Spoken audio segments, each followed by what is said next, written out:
Ola, hoxe imos falar deste libro, 21 poetas do século XXI, e imos falar con Carlos Daira, que foi a persoa que se encargou da escolla, é dicir, da antoloxía e da edición deste volume.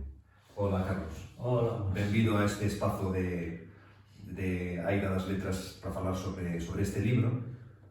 É un libro que a editorial lanzou ao mercado buscando case unha coincidencia numerolóxica, non? É dicir, son 21 poetas do século XXI que este ano, 2021, pois, como moito poden facer, 21 anos.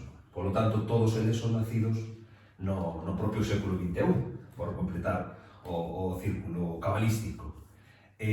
Mais a cuestión de fondo que reside é unha antoloxía de poetas que podemos chamar literatura novísima, non?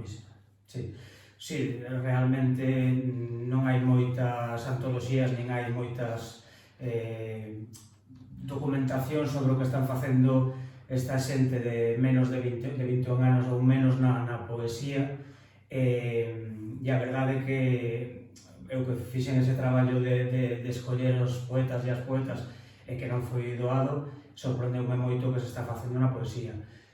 Xa é evidente que na poesía en Galicia hai moita calidade, pero que ata agora non sabíamos era o que se estaba cociñando en idades tan temperás. E esta coincidencia do número 21 que fai que sexan voces de menos de 21 anos, de 21 anos ou menos neste 2021, a verdade é que creo que dá unha visión potente do que está pasando, por aí atrás. Os poetas convocados son Zaira Ferradás, Silvia García Fernández, Sara Fonta, Sara Faro, Rosalía Bernardes Riopedre, Paula Varela, Noé González Alamino, Nee Barros, Mariña Maceiras, Lucas Gago Suárez, Lorena Fernández Iglesia, Luis Galloso, Juan Rocamonde, Jorge Moral, Isolda Comesaña, Fabián Niño, Clara Blanco, Antía Balbís Moreiras, Ángela del Canto Soláns, Andi da Fonte e Ana Fraile Somoza. Cales foron os principais desafíos para conseguir captar a todas estas voces? Pois como explico un pouco na introdución, a verdade é que o primeiro desafío, o primeiro problema, case diría, sería chegar ata elas e ata eles.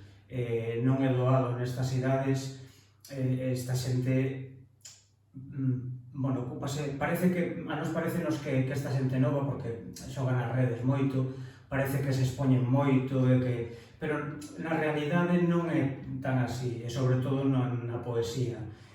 Son moi celosos da súa poesía e da súa escrita. Xa nos acontece a xente maior, digamos, que ás veces nos dá moita vergoña publicar cousas ata que non están moi pechadas, e esta xente moi celosa. Entón, son círculos moi pechados de amizades moi cercanas, nas que se pasan, por decirlo así, eses poemas, eses pequenos poemas, nos historias do Instagram, ou por WhatsApp, ou por círculos moi pechados.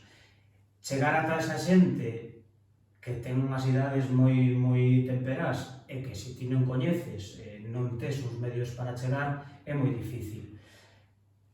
E evidentemente tuve que tirar das miñas propias amizades e de un círculo de colegas que están involucradas, implicadas no mundo da poesía, e fun tirando dunha corda, pero dunha maneira moi lenta e con dúbidas moitas veces no proceso de se chegaría a 21 nomes nestas idades para conseguir facer esta antoloxía. Ese foi o primeiro reto, chegar a conseguir 21 nomes de poetas que estivesen nestas idades, traballando con poesía, e despois, evidentemente, facer unha escolla na que eu considerase, desde un punto de vista totalmente subxectivo, dunha mínima calidade para amosar a un público que gusta da poesía en Galiza, esa poesía que se está cociñando. Ti falabas de que a poesía, por así decirlo, é o xénero literario por antonomasia en Galicia. Temos por así dicirlo, temos unha xinia que nace dunha matriarca que é poeta como Rosalía, e non sei se esa liña, se esa tradición está a salvo con esta nova xeración. Ti que analizaches polo miúdo a obra de 21 poetas, que non me falla, como ves, como está, e ademais es poeta ti tamén, como ves que está a saúde desa tradición? Como notas que a poesía, por así dicirlo, segue sendo ese xénero máis representativo da literatura galega? Eu creo que sí. Tamén é certo que cando, como no meu caso, estás involucrado nun xénero concreto, porque así como xa levo un tempiño escribindo poesía, he metido noutros ambientes como pues, a xestión de actividades, por decirlo así, relacionadas coa poesía, sí que é verdade que o ves desde un punto de vista máis subjetivo, polo tanto corres o risco de esquecer que hai outros xéneros, digamos, igual de potentes. Pero creo que concordo nisto con xente que sabe moito máis que a min, sen decir nomes, en que a poesía é o xénero principal hoxe en día e dende hai séculos, dende o resurdimento da literatura galega. Creo que ten pouca discusión. É certo que temos narradoras e narradores potentísimos e que hai moi boa canteira tamén na narrativa e estáse vendo agora, por exemplo, neste último Premio Nacional de Narrativa, non? Que tamén foi caer a un autor galego. Pero creo que a poesía, a pouco que se estude as últimas décadas, dentro dos 90, por exemplo, xa non indo a Rosalía, non evidentemente do Resurdimento, pero xa volvendo desde os anos 90, a potencia coa que xurdiu esa poesía da xeración, os poetas da Hostia, os poetas da Costa da Morte, non? O batallón literario da Costa da Morte, etc. Non houve un momento de ruptura, creo, no que dixésemos, pois, houve un baleiro aquí da poesía, ao contrario, eu creo que só foi aumentando, foi como unha bola de neve que colleu forza, e que agora mesmo estamos cunha calidade e cantidade de poetas que están escribindo, publicando, gañando premios que creo que non ten discusión, non? Esa é a miña visión, sí. Creo que non hai perigo ningún de perder esa calidade e esa cantidade na poesía galega, en absoluto. Ti falabas agora, Carlos, de determinados procesos que foron xeracionais, non? Falabas efectivamente da xeración dos 90, xa anteriormente era dos 80. Din que a partir do século XXI como que iso deixa de funcionar máis a nivel colectivo, non? Como que hai unha individualización dos discursos poéticos, aínda que, anteriormente seguramente tamén, aínda que os críticos literarios e os académicos teñen moito facer xeracións porque é a maneira de categorizar, non? Eu despois de ler este libro sí que considero que non hai unha volta a esa colectivización, por así dicilo.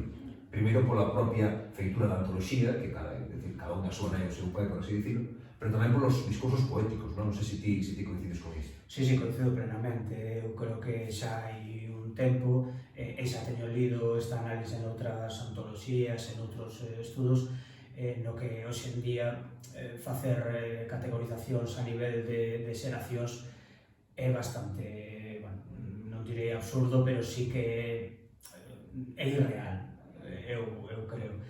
Eu creo que hai unhas xeracións que chegan, pois eso, ata esa potencia dos anos 90, quizáis un pouco máis, quizáis nos 2000, pero a partir de aí pérdense as xeracións, porque se perde tamén a colectividade os manifestos, por exemplo, non? Os manifestos poéticos prácticamente xa non se producen.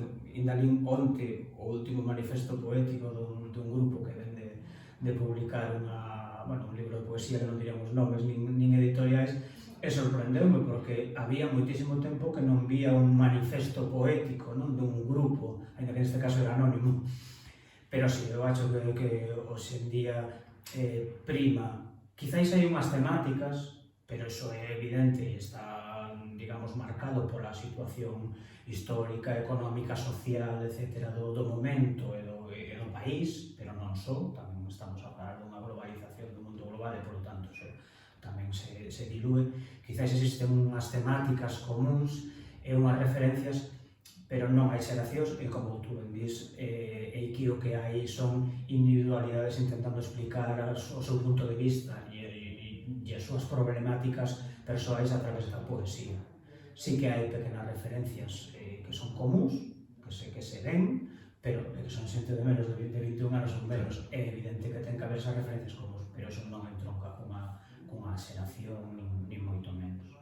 Sí, eu penso que efectivamente hai que ter en conta a propia idade dos e das poetas, non?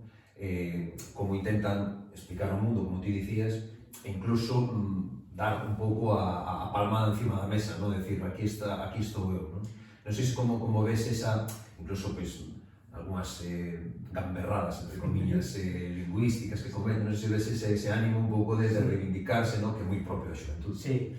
Sí, hai poucos casos, ainda que os hai, nos que non haxa unha clara rebeldía, sexa na forma ou sexa no contido, non?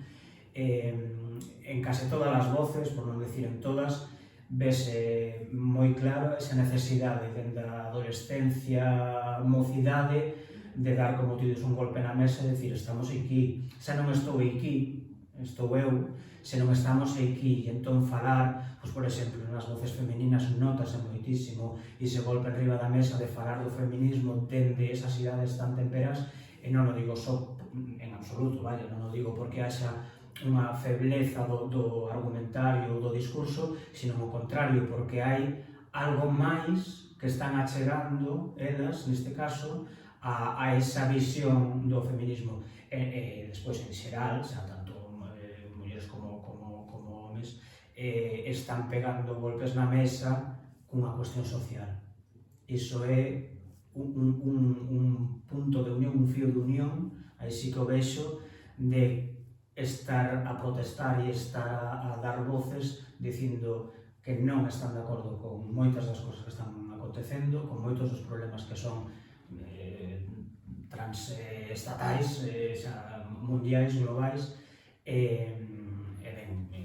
están pegando golpes moi fortes. E ademais están facendo dentro da poesía, co cal xa é outro golpe na mesa, non só están berrando na rúa, que o están facendo tamén, porque son xente moi comprometida e iso notase na poesía que escriben, non só están na rúa berrando, sino que se sentan a escribilo con ganas de deixar constancia diso na escrita. E iso é tan reivindicativo e tan radical como pode ser estar berrando na rúa.